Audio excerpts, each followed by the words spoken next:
નમસ્કાર વિદ્યાર્થી મિત્રો, આજે આપણે ધોરણ 12 ફિઝિક્સમાં પ્રકરણ નંબર 8 જે છે એના સ્વાધ્યાયના દાખલા બાકી છે. તો આપણે સ્વાધ્યાયના દાખલા નંબર 8.3 થી શરૂઆત કરીશું. 8.3 થી 8.10 સુધીના તમામ દાખલા આપણે એક જ લેક્ચરમાં પૂરા થઈ જાય એવા છે. એકદમ સિમ્પલ છે, એમસીક્યુ જેવા છે અને આ ચેપ્ટરમાંથી બને ત્યાં સુધી એમસીક્યુ પૂછવાની શક્યતા વધી જવાની છે. તો તમારે આ દાખલા દરેક દાખલાનો એમસીક્યુ માટે ઉપયોગ કરવાનો છે અને એમસીક્યુ ની રીતે સમજવાનો પ્રયત્ન કરવાનો છે, જેના કારણે ચેપ્ટર 8 ના એમસીક્યુ પણ આજે કમ્પ્લીટ થઈ જશે. જો તમને સમજાઈ જશે તો આ જ પ્રકારના એમસીક્યુ હશે, બરાબર. તો પ્રશ્ન જે છે સ્વાધ્યાયના 8.3, જો 10 ની -10 ઘાત મીટર તરંગલંબાઈ ધરાવતા એક્સ-રે છે 10 ની -10 ઘાત મીટર તરંગલંબાઈ જે ધરાવે છે, 6800 એંગસ્ટ્રોમ તરંગલંબાઈ ધરાવતા રાતા પ્રકાશ અને 500 મીટર તરંગલંબાઈ ધરાવતા રેડિયો તરંગ, એટલે કે 10 ની -10 ઘાત મીટર કોણ છે? એક્સ-રે છે, બરાબર. પછી 6800 એંગસ્ટ્રોમ કોણ છે? રેડ પ્રકાશ છે. અને 500 મીટરના તરંગલંબાઈ વાળા કયા તરંગો છે? તો કે રેડિયો તરંગો છે. તો આ બધામાં એક સરખું શું છે એવું પૂછ્યું છે. જો રેડિયો તરંગો માટે કઈ ભૌતિક રાશિ સમાન છે? તો આપણે આ થિયરીમાં પણ કીધું હતું, તમને ખબર હોય તો શૂન્યાવકાશમાં પ્રકાશની ઝડપ c = 3 × 10⁸ મીટર પર સેકન્ડ એ બધી જ તરંગ લંબાઈ માટે સમાન હોય છે. તો શૂન્યાવકાશ માટે તમને ખબર છે કે આ બધી જ તરંગ લંબાઈ માટે આ અચળાંક એવો છે કે જે બધી જ તરંગ લંબાઈ માટે અચળ હોય છે. એક્સ-રે નો શૂન્યાવકાશમાં વેગ પૂછવામાં આવે તો પણ 3 × 10⁸ મીટર પર સેકન્ડ, રેડ તરંગનો પૂછવામાં આવે તો પણ 3 × 10⁸ મીટર પર સેકન્ડ અને 500 મીટર રેડિયો તરંગની પણ શૂન્યાવકાશમાં ઝડપ તો 3 × 10⁸ મીટર પર સેકન્ડ જ હશે. એટલે કે આ જે છે એ દરેક બાબતમાં સરખું જોવા મળે છે. એના પછીનો પ્રશ્ન જુઓ, એક સમતલ વિદ્યુત ચુંબકીય તરંગ z દિશામાં શૂન્યાવકાશમાં ગતિ કરે છે. 8.4 માં એક સમતલ તરંગગ્ર જે છે એ z દિશામાં ગતિ કરે છે, બરાબર. તો z દિશામાં ગતિ કરે છે ભાઈ સમતલ તરંગગ્ર, તો શું કીધું છે? તો માં વિદ્યુત ક્ષેત્ર અને ચુંબકીય ક્ષેત્ર સદિશો માટે તમે શું કહી શકશો? જો તરંગની આવૃત્તિ 30 મેગાહર્ટ્ઝ હોય તો તેની તરંગલંબાઈ કેટલી હશે?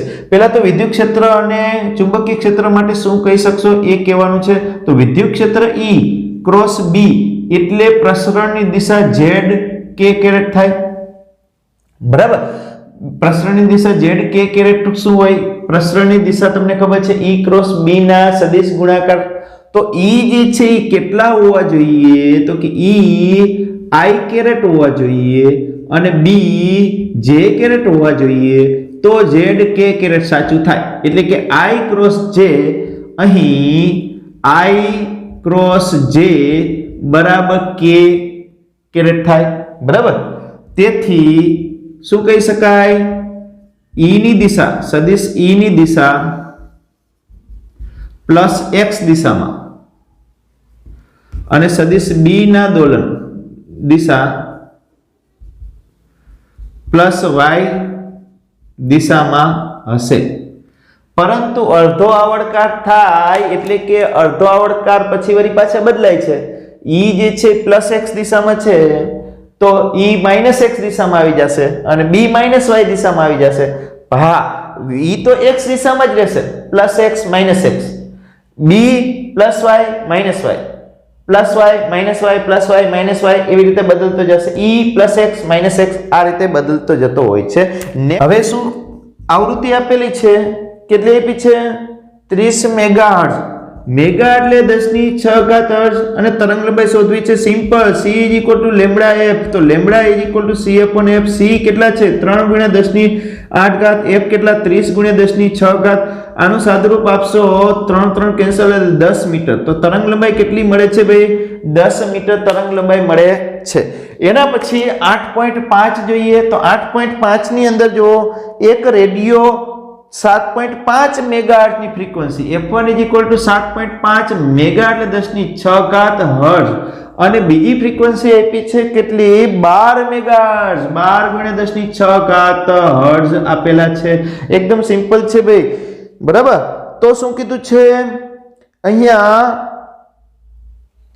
રેડિયો સ્ટેશન ટ્યુન કરી શકે છે તો અનુરૂપ તરંગ લંબાઈ શોધવાની છે સિમ્પલ ભાઈ લેમ્બડા ઇઝ ઇક્વલ ટુ શું c/f1 lambda 1 is equal to c/f1 અને લેમ્બડા 2 ઇઝ ઇક્વલ ટુ શું થશે c/f2 તો c એટલે 3 × 10⁸ ભાઈ f1 એટલે 7.5 × 10⁶ લેમ્બડા 2 c એટલે કેટલા 3 × 10⁸ અને f2 કેટલા છે 12 × 10⁶ આનું સાદુરૂપ આપશો જે જવાબ આવશે એ શું મળશે તરંગ લંબાઈ આ સિમ્પલ સાદુરૂપ છે જે હું તમારા ઉપર છોડું છું તમારે જ સાદુરૂપ આપતા શીખવાનું છે બરાબર એના પછીનો પ્રશ્ન શું છે પ્રશ્ન નંબર 8.6 એક વિદ્યુતભાર તેના સરેરાશ સમતોલન સ્થાનની આસપાસ 8.6 માં કંઈક આવું કીધું છે સરેરાશ સમતોલન સ્થાનની આસપાસ શું કીધું છે કે 10⁹ હર્ટ્ઝ આવૃત્તિ 10⁹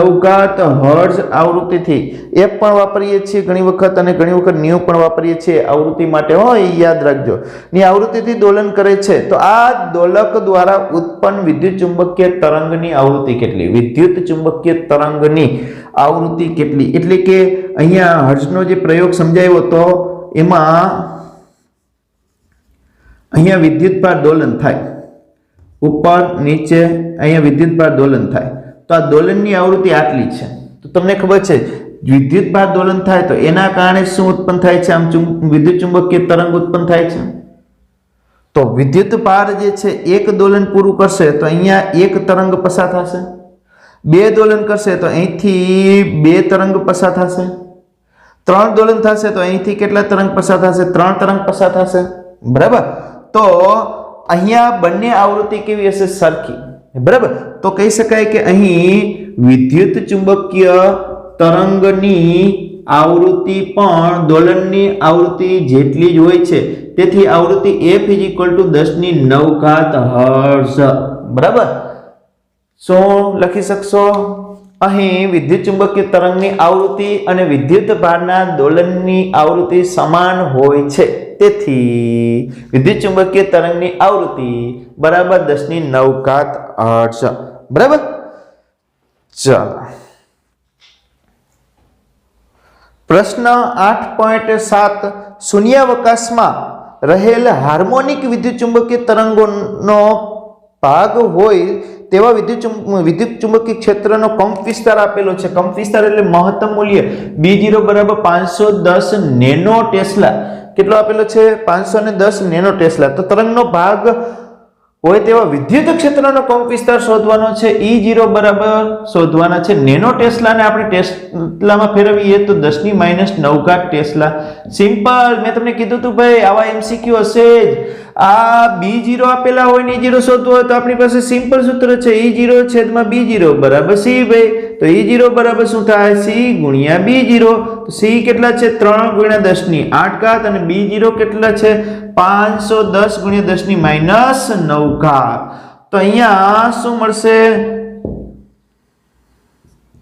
153 કેટલા મળશે 153 બરાબર 153 વોલ્ટ મીટર ઇન્વર્સ E0 મળે છે જો તમને RMS મૂલ્ય કીએ તો BRMS = શું થાય Bm/√2 આપણે આટલું જ પૂછ્યું છે પણ RMS મૂલ્ય પણ MCQ માં પૂછી શકે તો ERMS = શું થાય EM એટલે E0/√2 આ રીતે તમે B0 જે આપેલા છે એને ભાગ્યા √2 કરી BRMS શોધી શકો E0 જે આપેલા છે એને ભાગ્યા √2 કરી અને ERMS પણ શોધી શકો છો બરાબર પૂછવામાં આવે તો નેક્સ્ટ 8.8 માં જો ધારો કે એક વિદ્યુત ચુંબકીય તરંગના વિદ્યુત ક્ષેત્રનો કંપ વિસ્તાર આપેલો છે 8.8 ની અંદર વિદ્યુત ક્ષેત્રનો કંપ વિસ્તાર કેટલો આપેલો છે ભાઈ E0 કંપ વિસ્તાર એટલે મહત્તમ મૂલ્ય એને કંપ વિસ્તાર કહેવાય બરાબર નવું કાંઈ નથી 120 ન્યૂટન/કુલમ અને તેની આવૃત્તિ અહીંયા ન્યુ સંજ્ઞા વાપરી છે ન્યુ = 50 મેગાહર્ટ્ઝ 10⁶ હર્ટ્ઝ બરાબર તો B0 શોધવાના નંબર એ શું શોધવાનું છે?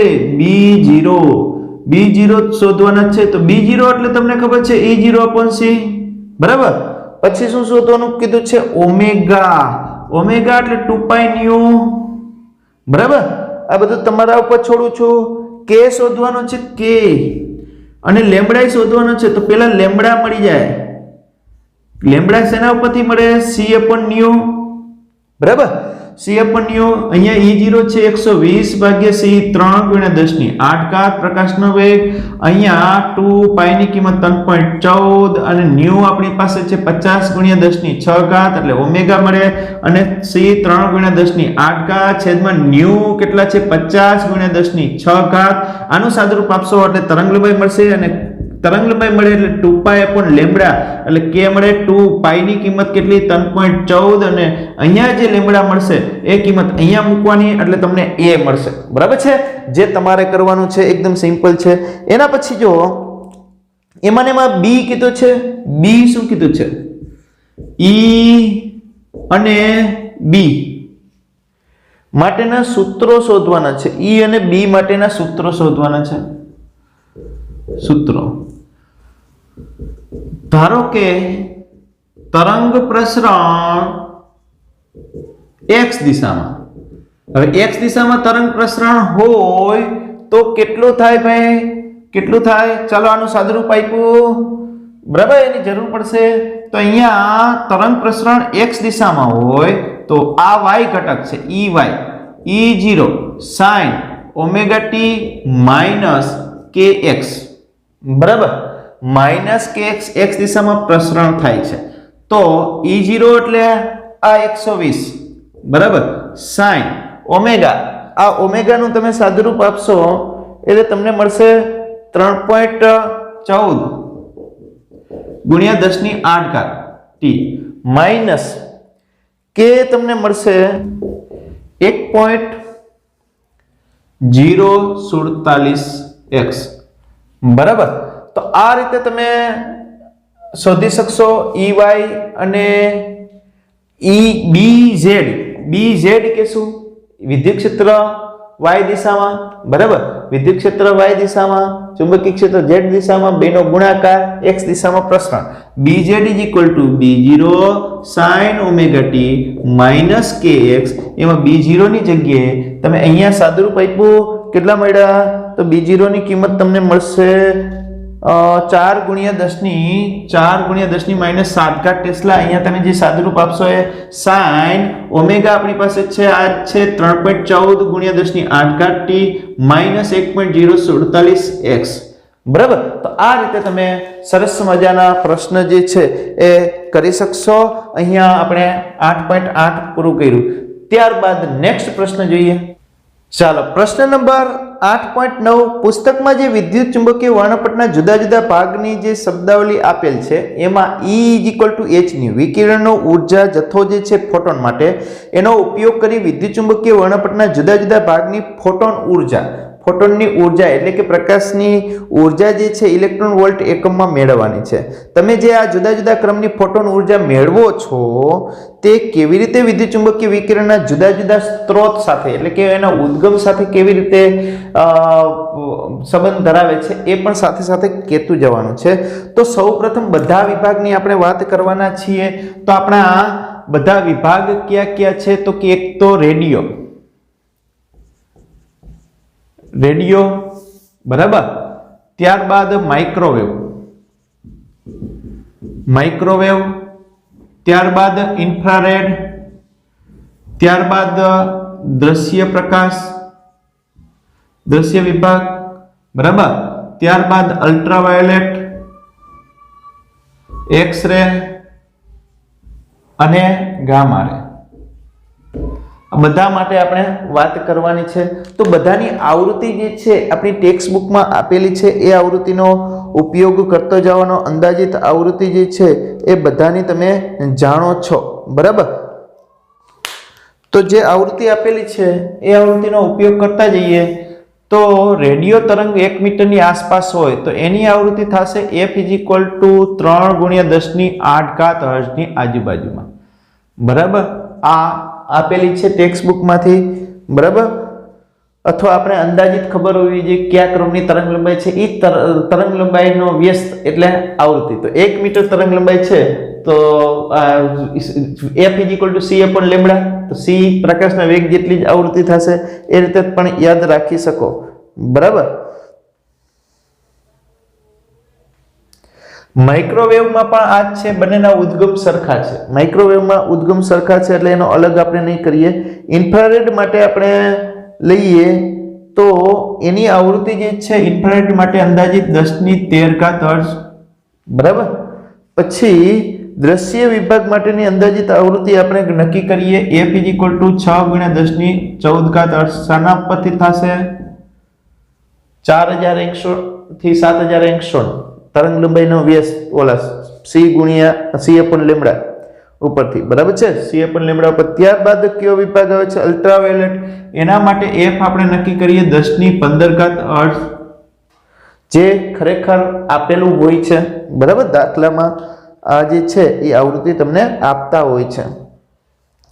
ત્યારબાદ વાત કરીએ અલ્ટ્રાવાયોલેટ પછી એક્સરે. એક્સરેની આવૃત્તિ જે છે એ 3×1018 હર્ટ્ઝના ક્રમની છે.